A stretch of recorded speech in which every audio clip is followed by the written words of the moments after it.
बिस्मिल्लाहिर्रहमानिर्रहीम। अस्सलाम वालेकुम दोस्तों, एक नई वीडियो के साथ हाजिर हैं। चलें अपनी वीडियो स्टार्ट करते हैं। एक खबर आ रही है कि क्या चाइना SU-57 के अंदर इंटरेस्टेड है। तो जी हाँ, बिल्कुल चाइना जो है वो SU-57 के अंदर इंटरेस्टेड है। किन वजूहात की वजह से? दो वजूहात की बिना पे चाइना जो है वो SU-57 लेना चाहता है। रशिया ने SU-57 के लिए एक नया इंजन तैयार कर लिया, मैं आगे चल के उसकी आपको तस्वीरें भी दिखाऊंगा, और दूसरा उसको डिजाइन स्टडी करने के लिए। ठीक है, चाइना जो है वो इस वक्त अपना J-20 भी उड़ा रहा है, चाइना अपना J-31 भी उड़ा रहा है, और उनको वो चाइना जो है वो दिन ब दिन इंप्रूव भी कर रहा है। लेकिन इवन देन कुछ चीजें SU-57 की ऐसी हैं जो कि चाइना स्टडी करना चाहता है, और उसको स्टडी करने के लिए बेसिकली वो चाहता है कि उसके पास जहाज हो। जैसा कि आपको पता है कि चाइना ने SU-35 भी खरीदे थे, और लोग कहते हैं कि उसका मेन मकसद खरीदने का सिर्फ ये था कि चाइना SU-35 के अंदर जो इंजन लगे हुए हैं उनको स्टडी करना चाहता था, क्योंकि चाइना की इंजन इंडस्ट्री जो है वो इतनी अच्छी नहीं है, जिसकी वजह से चाइना जो है वो रशियन इंजन को स्टडी करना चाहता है और उनसे जो है वो सीख के तो अपने इंजन जो है उनको डेवलप करेगा, और चाइना मुझे उम्मीद है कि ये कर लेगा। शेनयांग एयरक्राफ्ट डिजाइन इंस्टीट्यूट है, उसके चीफ डिजाइनर मिस्टर वैंग उनका नाम है, उनको सिर्फ मिस्टर वैंग के नाम से बुलाऊंगा। उन्होंने अपने एक इंटरव्यू में कहा है कि SU-57 जो है उसकी ओवरऑल कैपेबिलिटीज जो है नॉट बैड एट ऑल, ये उनके अल्फाज हैं। अब ये शेनयांग एयरक्राफ्ट डिजाइन इंस्टीट्यूट क्या है? SADI इसको कहते हैं। ये बेसिकली सबसिडियरी है AVIC की। बेसिकली वो इंस्टीट्यूट है जिसने J-11 को डेवलप किया, जिसने J-15 को डेवलप किया, J-16 को डेवलप किया, और जिसने J-31 जो है उसको बनाया। जैसा कि आपको पता है कि चाइना इस वक्त अपना एक J-20 स्टेल्थ एयरक्राफ्ट यूज कर रहा है और एक J-31 एयरक्राफ्ट यूज कर रहा है। दोनों को चाइना इस वक्त मुसलसल डेवलप करता जा रहा है, साथ साथ उनको प्रोडक्शन में भी लेके आता जा रहा है। J-31 के मामले में समझा जा रहा है कि वो एक्सपोर्ट वर्जन है, और अल्टीमेटली वो नेवल वर्जन जो है J-15 उसको रिप्लेस करेगा, और ये J-31 जो है उनके एयरक्राफ्ट कैरियर्स के ऊपर जो है वो अल्टीमेटली आ जाएगा। सर वैंग के मुताबिक है वो सुपर क्रूज करके या हाई स्पीड के साथ जो लॉन्च एयरक्राफ्ट है उसके नजदीक पहुंच जाएगा, और उसके बाद डॉग फाइट होगी, और डॉग फाइट के अंदर जैसा कि आप जानते हैं स्टेल्थ इमटेरियल हो जाती है, इसका कोई मायने नहीं रहते, अगले जहाज को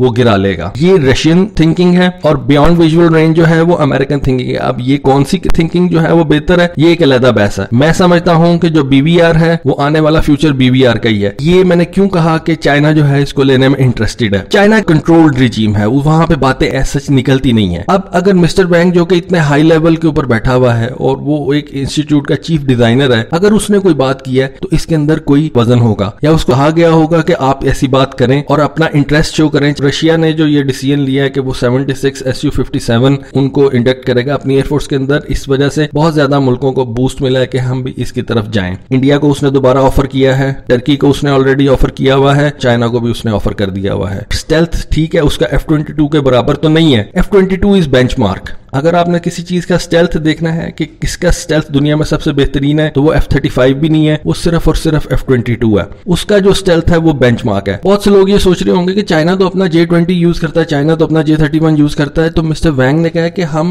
SU-57 को J-20 के रिप्लेसमेंट के तौर पे नहीं यूज करेंगे, हम उसके एज ए कॉम्प्लीमेंट यूज करेंगे टू J-20, यानी कि J-20 भी हम यूज करेंगे, और ऐसी टैक्टिक्स बनाएंगे, एयर वॉरफेयर की ऐसी टैक्टिक्स बनाएंगे कि जिसमें J-20 भी काम आए और जिसके अंदर SU-57 भी काम आए, या उस किस्म का कोई और डिजाइन। J-31 है वो उन्होंने आई बिलीव कि एक्सपोर्ट के लिए रखा हुआ है, प्लस नेवल वर्जन के लिए उसको उन्होंने रखा हुआ है। अब हम बात करेंगे SU-57 की कुछ खासियतों की तरफ। इसकी 6 खासियतें ऐसी हैं जो कि आज मैं आपके सामने रखूंगा। बेसिकली SU-57 जो है वो बिल्कुल एक मिसअंडरस्टूड एयरक्राफ्ट है। अच्छे एडवांस फाइटर एयरक्राफ्ट के लिए स्टेल्थ बहुत जरूरी है, और चीजें भी जो है वो आपको देखनी पड़ती हैं, वो उस जहाज के अंदर हो तो वो एक स्ट्राइक पैकेज अच्छा बनता है। सबसे पहली चीज जो SU-57 के अंदर है वो उसके साइड फेसिंग चीक माउंटेड रेडार्स हैं, यानी कि उसके सामने भी एक रेडार लगा हुआ है और उसके साइड पे भी रेडार लगा हुआ है, यानी कि पायलट के लेफ्ट और राइट पे थोड़ा सा नीचे। अब ये क्या करेगा, ये जो 3 रेडार यानी कि जो 2 रेडार उसके साइड पे हैं, ये उसको बेहतर टैक्टिक्स बनाने में कामयाब करेगा, और उसको कुछ ऐसी टैक्टिक्स होती हैं, एक टैक्टिक होती है जिसका मैं आपको नाम ले लेता हूं, उसको कहते हैं बीमिंग। बीमिंग बड़ी जबरदस्त टैक्टिक होती है। बीमिंग से आप किसी भी एंटी एयरक्राफ्ट मिसाइल इवेड कर सकते हैं और अपने आप को ऐसी पोजीशन में लेके आते हैं कि आप दुश्मन को जिसने वो मिसाइल लॉन्च किया है आप उसको गिरा सकते हैं। टेक्निकल चीज है, अभी मैं आपको नहीं समझाऊंगा। जहाज के विंग्स के आगे होता है लीडिंग एज एक्सटेंशंस, इसके अंदर भी उसने रेडार लगाए हुए हैं। ये एल बैंड रेडार है, यानी कि ये लॉन्ग रेंज रेडार है। एल बैंड रेडार्स क्या करते हैं, ये टारगेट आइडेंटिफिकेशन के लिए यूज होते हैं। एल बैंड मींस यानी कि लॉन्ग रेंज रेडार्स हैं। ये 5 किस्म के रेडार तो मैंने आपको बता दिया, एक नोज में, 2 साइड्स पे और 2 विंग्स के अंदर। 6ठा किस्म का रेडार भी जो है वो उसने उसकी टेल के अंदर रखा हुआ है, ये एक एक्स बैंड रेडार है। एक चीज होती है लॉक ऑन आफ्टर लॉन्च, यानी कि आपने जहाज से मिसाइल लॉन्च कर दिया और लॉक आप उसको लॉन्च करने के बाद करेंगे। अगर आपके जहाज की टेल सेक्शन में भी एक रेडार है और आपने मिसाइल लॉन्च कर दी है तो आप उसको अपने टेल सेक्शन के रेडार से किसी भी पीछे आने वाले जहाज को लॉक कर सकते हैं। अब इतने ज्यादा अगर आपके पास रेडार्स लगे हुए हैं, और जैसा कि आपको पता है कि AESA रेडार जो होते हैं वो उनको आप इलेक्ट्रॉनिक वॉरफेयर के तौर पे भी यूज कर सकते हैं, इलेक्ट्रॉनिक अटैक के लिए भी यूज कर सकते हैं। इलेक्ट्रॉनिक अटैक के लिए यूज करने के लिए अगर आपके पास ज्यादा से ज्यादा रेडार हैं, हर तरफ जो है वो इलेक्ट्रॉनिक अटैक कर सकते हैं। आपको जहाज उस तरफ मोड़ना नहीं पड़ेगा, जहाज का नोज उस तरफ करना नहीं पड़ेगा जहां पे आप अटैक करना चाहते हैं। इतने ज्यादा रेडार्स हैं SU-57 के अंदर, ये इसको एक बहुत जबरदस्त इलेक्ट्रॉनिक वॉरफेयर टूल भी बनाते हैं। उसके बाद जो इसकी एक चीज है वो इसका इंफ्रारेड सर्च एंड ट्रैक है।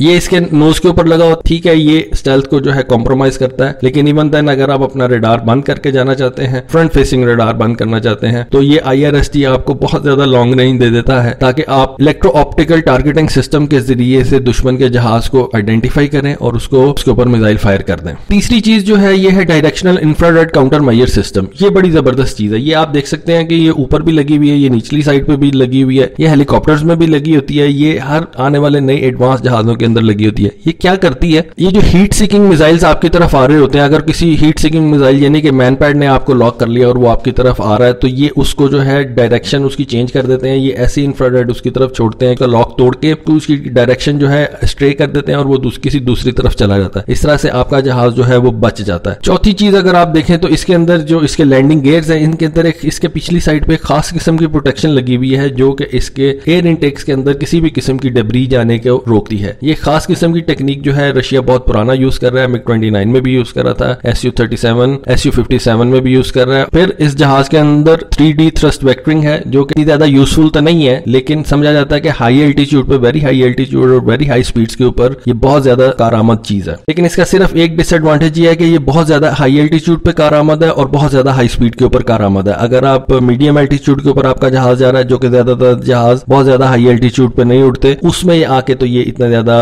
आप कह सकते हैं कि फायदेमंद नहीं होता। F-22 के अंदर 2D थ्रस्ट वेक्टरिंग है। ये जो रशियन जहाज है इनके अंदर 3D थ्रस्ट वेक्टरिंग होती है। और जो रशिया इसका नया इंजन बना रहा है उसका नाम है ISDEL-30। ISDEL-30 जो है वो मेन चीज है जो चाइना जिसको देखना चाहता है, और चाइना उसके ऊपर अपनी रिसर्च करना चाहता है, एयरक्राफ्ट के लिए ऐसे इंजन तैयार करना चाहता है। ये रशिया ने खास तौर पे SU-57 के लिए इंजन तैयार किया है और इसको वो SU-57 के अंदर लगाएगा, और ये कहते हैं कि बड़ा जबरदस्त किस्म का इंजन है। इसकी अभी स्पेसिफिकेशन बाहर तो नहीं आई। फिर इस जहाज की जो आखिरी एक चीज है, इसके जो वेपन्स बे हैं दो साइड पे हैं फॉर शॉर्ट रेंज मिसाइल्स, और दो बड़े हैं जो आगे पीछे हैं। टैंडम वेपन्स बे जो है वो दरमियान में यूज किए हुए हैं और वो बड़े हैं। इनसे ये जाहिर होता है कि ये एयर टू एयर मिसाइल ज्यादा लेके जा सकता है, अभी भी F-22 से भी और F-35 से भी। स्टेल्थ की बात कर ली जाए तो स्टेल्थ जो F-57 का है वो इतना ज्यादा अच्छा नहीं है। उसकी क्या वजह, ये आप तस्वीर देख रहे हैं, इसमें आप तस्वीर जब ये सामने आई थी तो इसने इस जहाज का सारा कुछ इमेज वो खराब कर दिया था। ये आपको सामने नजर आ रहा है, इंजन के ब्लेड्स नजर आ रहे हैं। जब ये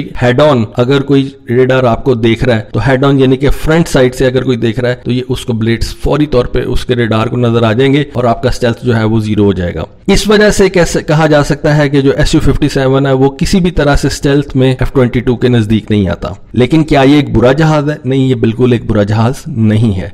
रशियंस कहते हैं कि हमने जिस वजह से इसको बनाया है, हमने इसको इस तरह से बनाया कि हम इससे जो काम लेना चाहते हैं वो हम इससे बड़ा जबरदस्त ले लेंगे। ठीक है, ये इतना अच्छा स्टेल्थली इतना अच्छा तो नहीं है, लेकिन स्टेल्थ में अच्छा ना होने की वजह से इसको हम बिल्कुल भी आउटराइट खत्म नहीं कर सकते, और हम इसके साथ टैक्टिक्स बनाएंगे, उसमें ये कामयाब जहाज है। एक मिसाल दी जाती है कि अगर कोई रेडार SU-27 या SU-30 या SU-35 को 144 किलोमीटर दूर से देख सकता है, तो वही रेडार जो है SU-57 को सिर्फ 56 किलोमीटर दूर से देख सकता है, यानी कि ऑलमोस्ट हाफ से भी 1/3 ऑफ इट्स डिस्टेंस। और वही रेडार जो है F-22 को सिर्फ 16 किलोमीटर दूर से देख सकता है। ह्यूज डिफरेंस है। और 16 किलोमीटर दूर से नजर आने का मतलब है कि वो अपना BBR फायर कर चुका होगा और आप ऑलमोस्ट खत्म होने वाले होंगे। लेकिन 56 किलोमीटर दूर जो है, 56 किलोमीटर भी is not bad as compare to 144 kilometre of SU-27। तो जिसकी वजह से ये कह सकते हैं कि SU-57 जो है is not a junk, but it's not comparable to F-22 in stealth. अब स्टेल्थ रशिया ने बनाना तो था, उसने बनाया भी, लेकिन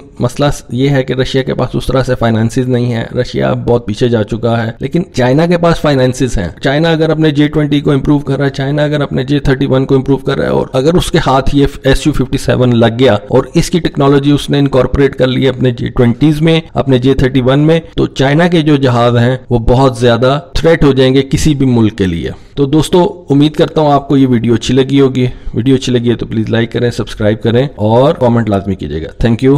अल्लाह हाफिज।